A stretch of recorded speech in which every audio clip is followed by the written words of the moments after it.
Hey familia, welcome to another edition of Hispanicize Hangout. We have a very special show today. Tenemos un desmadre que ni que para qué les cuento, okay? But first, how are you doing, mi Jess? Dude, I'm so happy. I'm so excited to be back here with you again, having another amazing conversation, man. Today we have comedian and actor Felipe Esparza, who has a bilingual, Netflix special coming out, Bad Decisions. But first, I want to talk a little bit about your journey. How are you doing?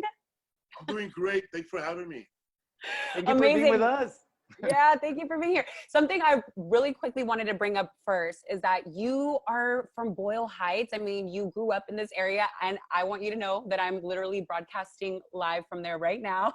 It is where I live, so that's really exciting. So tell me a little bit about that. And also, I know that Homeboy Industries is a legendary, iconic program here in the area. So tell me a little bit about that as well, and how that has influenced you as well.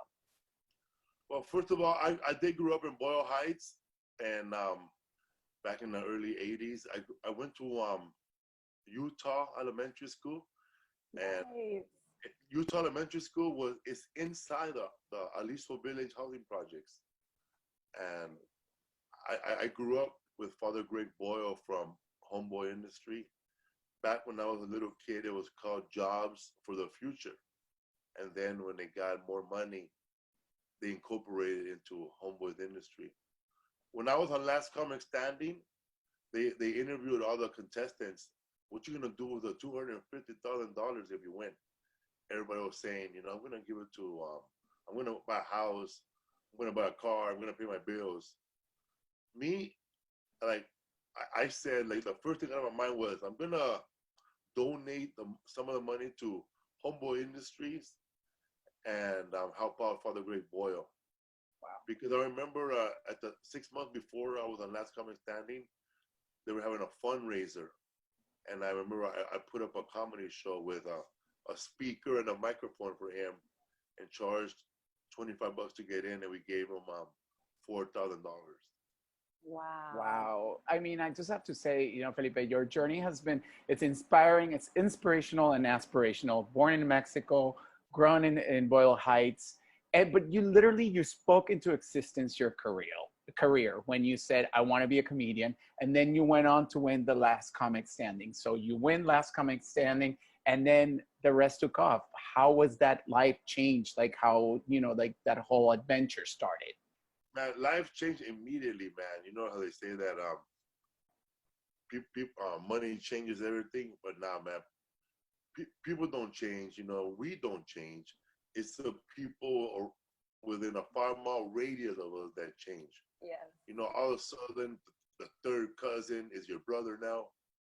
Your best friend is not your best friend. It's now your first cousin. Everybody's sticking out their hand like handouts, like they're all states. They think that just because you're in one thing like that, you're like already like Tom Cruise, like you made it already. They don't know that that's just one part of the journey. They don't just stop here. Mm-mm. So I remember I won $250,000, and I donated it to some of it to Homeboy Industry, some of it to this Peace Over Violence. Peace Over Violence. I remember there's this program in Boyle Heights for not runaway, but women who are involved in a domestic house, a place where they can walk out with their kids and just live there till things get back to normal, I think it's called La Casa, and I donated money to them. Wow, Nice. that's But I beautiful. would have thought that, after the Last Comic Standing, things just blew up. But then you also went on to win other shows. There's not going to be a laugh at and translate this and all that. But you would think he won. He started getting all those phone calls. Was it like that, or you still had to go out and just struggle and keep on hitting the pavement and just knocking on those doors? Right. Man, when I won Last Comic Standing, I have never won anything in my life. But as soon as I won, I never won anything in my life, but now I've been randomly selected at every airport in America. Oh my God. That was first. I remember traveling with these guys, and everybody, all the little güeritos are getting through, black dudes getting through, and I'm like this, you know. This is the new normal for me. The new normal. Oh my God. And I saw things changing. I remember this Filipino woman ran up to me when I was on the show, goes, I am so happy for you. You're going to win, okay? I already told all my clients. Every day they come to my business. I tell them, Felipe is going to win. Felipe. And Look at that. I even had I guess now they're called Karens, you know, but I had all the soccer moms who live in Palm Springs. They were traveling to be audience members at every episode, and they were all rooting for me. Wow, that's crazy. Well, I don't know what happened, man, but people started going into the shows. That's the first thing that changed. Wow. Amazing. And also, like, interestingly enough, you started a podcast back in 2014. I think right now, podcasting has become extremely popular recently, but in 2014, it wasn't really that popular. So I want to know, like, back then, when it wasn't even like a thing, what made you inspired to want to be like, you know what, I want to jump on a mic and just talk. Y a ver qué pasa. Like, what inspired that? And why do you think it's been so successful even 6 years later? Jessica, you are so right about 2014, about podcast not being that popular, because podcast in 2014 was not very popular in the African American community. It was not popular at all in the Latino community at all. Latinx community, Chicano community, anything that had to do with Latinos, we were not involved. It was still like a white thing, you know. And that's who approached me. Bill Burr and El Madrigal. I mean, Joe Rogan at this point, he already had 600 episodes, and I was barely starting off. I barely hit 300 Woo! 2 weeks ago. 300. Wow, congratulations! That's huge. That's a lot to say. Yeah.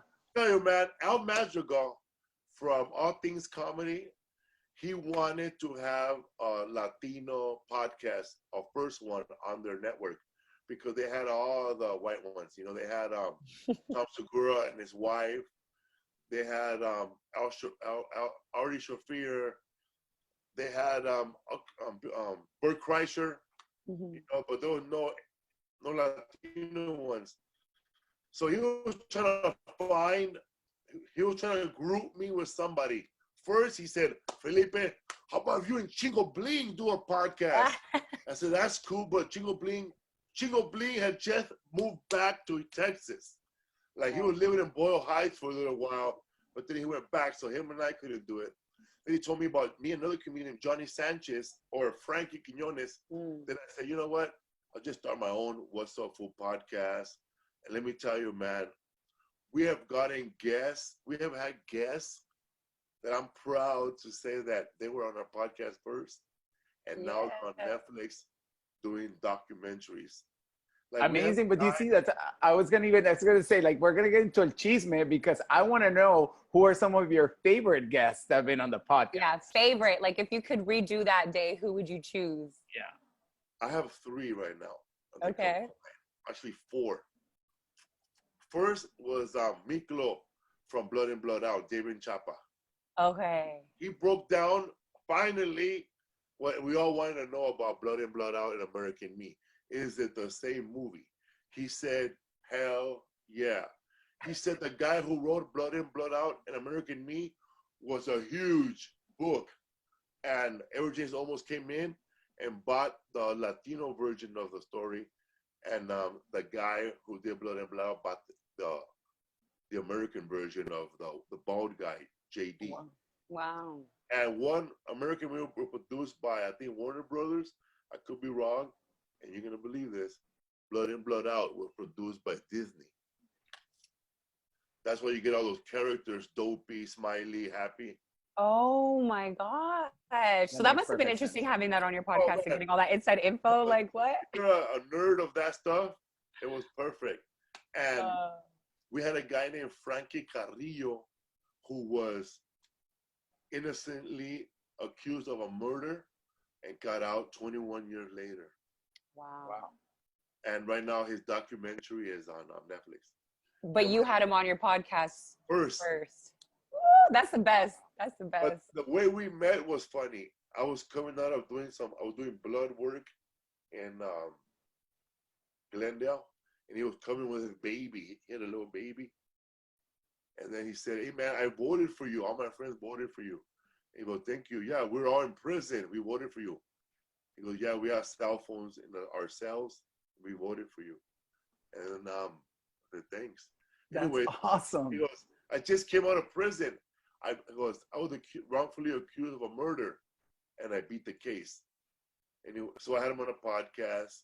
Long story short, he sued and won like $11 million. And he went back to school, got his degree at UCLA. And Wow. Can I send him my Venmo? no tattoos, not a bitter man, and he's running for city assemblyman. Wow. That's awesome. And I love that you switch it up and you have people like that on your podcast también, you know, not just, it's really open to whoever has an interesting story to tell. So I think that's really, really cool. We had a woman named Myrna Velasquez. You should have her on your show. Myrna Velasco. She says that she's the illegitimate child of La India Maria and Raúl Velasco from Siempre Domingo. Oh. Wow. If you want her information, hit up Veronica and you can have her on her show. Dude, she has an in-depth story about how Raúl Velasco and how, these are her words, if you're her fan, not my words, that La India Maria had fathered, that together they fathered lots of kids, and just for the sake of being stars, you know, they hit them or whatever, and they were raised by house servants. Oh my We got to do the God. show, but we're going to do it with the DNA tests. Like, you know, ¿qué pasa el desgraciado? No, so cool. Those were the comments on the bottom. Why now? Why now? Always the internet, man, crazy place. But I'm so excited because I cannot wait to get into, I mean, the biggest thing right now, your Netflix special that's going to be coming out, which I mean is so exciting for everybody. This is huge for our community, like, which is so much bigger than even you or you and me. Like, this is going to be amazing. But I also know it's going to be simultaneously in Spanish. And this is kind of the first time that this is happening. Is this something that you pushed for? Was this important for you? And do you feel any pressure? Like, I would feel kind of like, wow, like this is kind of groundbreaking, you know? And Enrique and Jessica, let me tell you, man, what motivated me to do this was because I started like noticing that a lot of people that are blowing up now, I never heard of them, you know, but they're doing it in Spanish for English speakers who speak Spanish on weekends, you know. That's kind of me. That's for Spanish speakers who throw in their rrrs when they're arguing with white people, you know. Yeah. So, you know what I mean? People who put on boots and hats on the weekends, you know, those kind of people. Like there's a band called Fuerza Regida. Fuerza Regida. I just hosted a show for them. I had to Google them, and they Google me too. And they have a song called El Adicto. 176 million views. Oh yeah, I'm like Wow. 20 million of those. And Wikipedia just looked it up too. And I said, okay. And then another cat out of the Bronx named Romeo Santos with bachata. I mean, Huge. Yeah. just give me a number that Drake has 100. This guy has 300 views. If Drake has 500, he has 1 billion. So hey, there's a big market just here in America with Americans who like to celebrate their culture every weekend, but have to put on a tie at work. But on Sunday, they put on their bachata dress. You know what I mean, girl? If you do it catch me on the weekend, I would have slapped your ass. Ah. Because, oh, she didn't want me to go there, you know? Those type of people. So, and then I started noticing that comedians from Mexico are doing stand-up comedy, and I got super excited that they're doing stand-up comedy, but they speak too fast for me. Like, Right. my mom understands every joke. I don't. I'm like, ¿qué dijo, mami? ¿Qué dijo? Yeah. Está hablando muy rápido. ¿Por qué no habla más despacito como Cheech and Chong? Because I speak We're not fumado. I speak at a Cheech and Chong level Spanish. I like to mix words around, like parquéalo. You know what I mean? Yes. Higher the radio, por favor. Tengo una gran headache. You know? Literally me. That's how I talk. So I wanted to do I wanted to bring the English American style stand up to the Latin Spanish speaking world. It's beautiful. We love that. Thank you for that. Yeah, I mean, it's great, and it's so tricky because it's like, then also it comes to like, you know, like how do you have, because you have the jokes in Spanish and then the jokes in English, and they don't always translate well, you know. It's so funny because when I first came to this country, like yo tenía cosas que decía, like I would say all of a sudden, se lo llevan las hormigas. And everybody, like, I try to translate, oh, like the ants would like carry him, and everybody just look at me like, ¿qué dijo? Like, what's wrong with this dude? So like they don't get it. How do you get in the frame of mind to do both and be funny at both and get the audience attention and keep it? What you're saying? You're saying they got robbed? Well, no, I mean, I'm just saying like they would. Hormigas.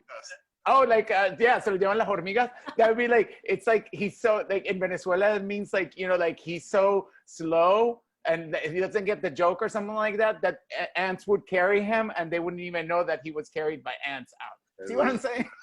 That's Yeah. the one though. I get it though, because he fell asleep and they took him. Yeah, exactly. Exactly. Exactly. Because in Peru, I know that hormigas are those little kids that rob you, I think. Oh, wow. That's true too. See, Yeah, that's my point. That's what I'm saying. One of the hormigas. I thought they robbed the hell out of him. Oh, those hormigas are way more astutas than the Venezuelan hormigas. The Venezuelan hormigas are the little ants, man. Being like growing up in America and speaking like Spanish for the first 5 years of your life, and then you have to go to school and learn English fast, or you're gonna fall behind, you know. Yeah. So I don't know if this happens to this happens to a lot of you guys, but I know I mixed up los and nos. So when I was saying the Spanish word, the Spanish special, I would say los robaron, and the guy from Netflix said, no, you're saying it wrong. It's nos robaron, N-O-S, nos. He goes, when you say los, you're saying the band or the robados. Yeah, like them, yeah. So but you know, and this happened. This must be like every American in America, like not just Karen, you know, but every American, every Latino American, like you're so used to speaking English that you refuse to be wrong or to refuse to use the word you're not comfortable with. When they told me, no, you can't say los. Listen, man, I've been saying los forever. People know what the fuck I'm saying. I'm gonna stick with what I know. All right, los works. Period. Period. They told me no. I said when they watch this show in Brazil, they watch this show in Uruguay, they're gonna know Uruguay. They're gonna know. That's it. No, and interestingly enough, I mean, you know, Latinos, we're all very different, but you're very, you know, your culture shines through. It is Mexicano, and we can all see that even down to your content. Okay, and this is interesting. Do you ever get, I mean, no matter who you are, you're going to get backlash. Obviously, you know, everybody has to experience this because you are very unfiltered. Is this backlash, does it usually come from Mexicanos or other Latinos, or who do you typically see that is kind of giving you that type of feedback? I think young people who haven't really experienced life yet, like Like, Yeah. people who refer to you as Latin X, you know. Like, but other, it's funny. Like, I talked to somebody. They asked they were not asking me. They were asking that person about my stand up because he had worked on my stand up, the Spanish one. He goes, no te preocupas que los Latin, don't you worry about Latin X, not liking the Spanish one. And he said, I don't care. Latin X don't speak Spanish. Oh my gosh, that's really hilarious. That's, you know. That's I can see how that's kind of true, honestly. No, actually, because it's like define Latinx, and a lot of people. I just read a study that only 3% of Latinos identify as Latinx, so they keep on throwing it around, and it hasn't really stuck. So it makes sense. It makes a lot of sense. That person was like, a mí no me importa, porque los Latinx no hablan español y no van a los parties que yo voy. That was a Cuban, no? Era cool. That's hilarious. Oye, so like another thing is just why we spend our lives trying to hide our bad decisions, our malas decisiones. Spend our life trying to look the best, but you highlight them fully. Like, and you call your show Malas Decisiones, Bad Decisions, and you want everybody to know the business about bad decisions. Why? Man, it took me 3 years to put this together, and one of the bad decisions I'm realizing I'm making with the special is putting my family's business out in public. And that I had an interview earlier, and I didn't think about it until he mentioned it, you know. And now you guys mention it again. So yeah, man, most of that stuff is true, and luckily my mother got to see it, and then she exaggerates, you know, like that's not true. Mentiroso. Ya quisieras, ni fuimos a Disneylandia. Oh my God. I think a lot of us experience that. That's how most Latino parents are. Like, they know that they messed up so hard, and Latino parents have to say sorry, but they'll say sorry in a different way. Like, exactly. Buy your ice cream. Who wants to eat ice cream crying, eh? Literally. You know, or my dad, one time when he beat us all up, another time he took us all to the zoo, and I remember being more afraid of my dad than the lion.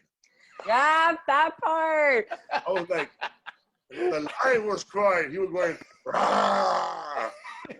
No, it's so true. Actually, I've talked to my mom about like how she would hit me and like the vile things she would say to me when I was younger.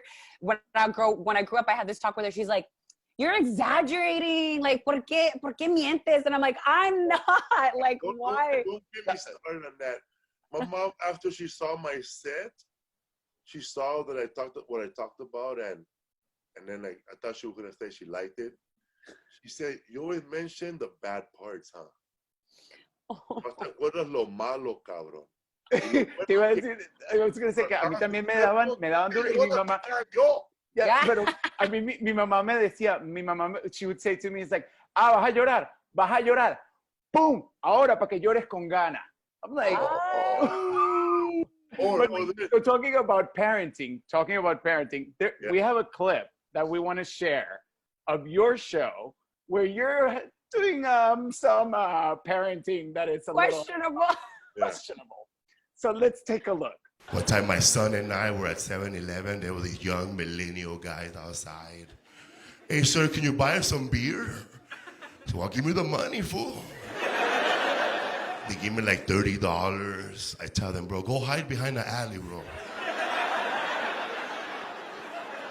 They went to the alley. Me and my son took off. I looked at my son. "You see, mijo, that's why you don't talk to strangers." My son looks at me, "Dad, those kids go to my school." "Wow, they're gonna beat your ass."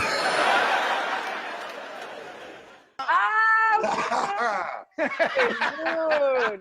Busted. But I do feel like a lot of people can relate to that. Like buying, a minor asking to buy alcohol, yes, and then taking off.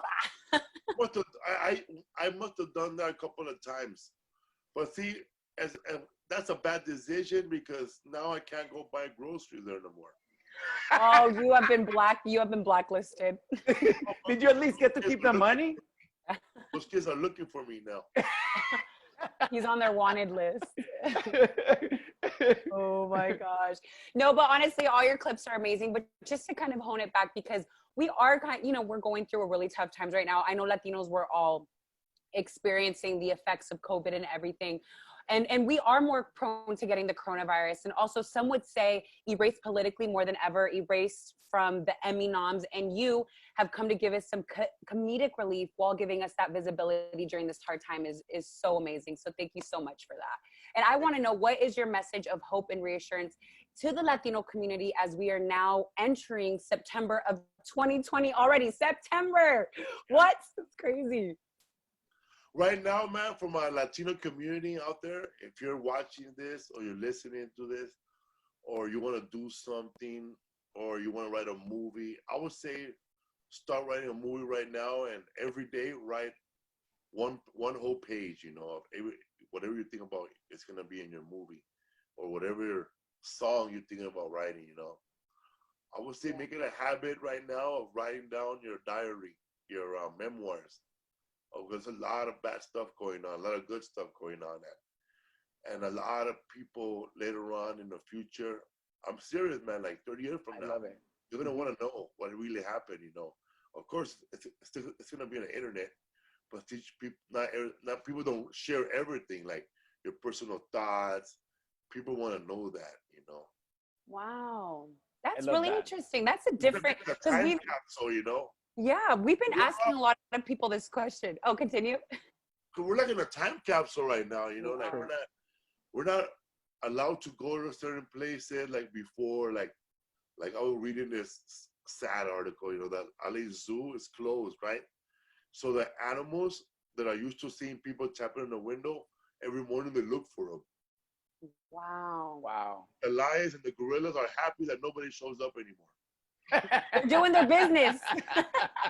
There's finally some privacy here. I'm dead. Also, oh my God. Also, kids out there that want to get into the movie business, just start writing every day. We need more Latino writers.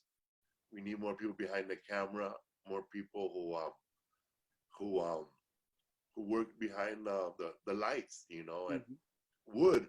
Like if you like carpentry, if you like building houses, you don't just have to be a construction worker like your dad. You could go work. You could build a movie set. You could bring that hammer to Warner Brothers. Yeah.